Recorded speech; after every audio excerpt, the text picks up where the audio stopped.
Hi guys, we're going to Kurangke. Ang Kurangke po ay sa Toyota City. Famous siya every autumn season dahil sa ganda ng view. Galing sa bahay namin, naabutin tayo ng 1 hour and 10 minutes drive according sa map natin. Kaya samahan niyo ako sa pagdadrive.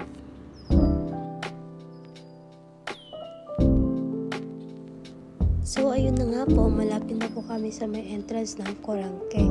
Pero naabot na po kami ng traffic. Eto na nga, nakarating na kami. Pagpasok niyo pa lang sa entrance, marami na kayo makikita mga food store and stalls sa gilid-gilid.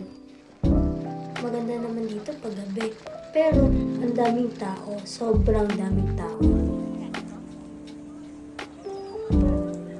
Kumuha lang kami ng mga iilan na picture kasi gabi na at madaming tao. Tsaka sobrang lamig, si baby kawawa naman. And bumili na rin kami ng mga pagkain bago kami umuwi. Naabutan na nga kami ng dilim sa daan.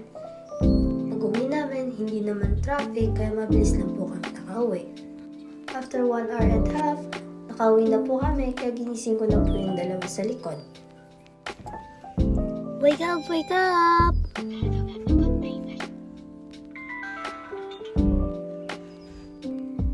We're back, we're home. Babu!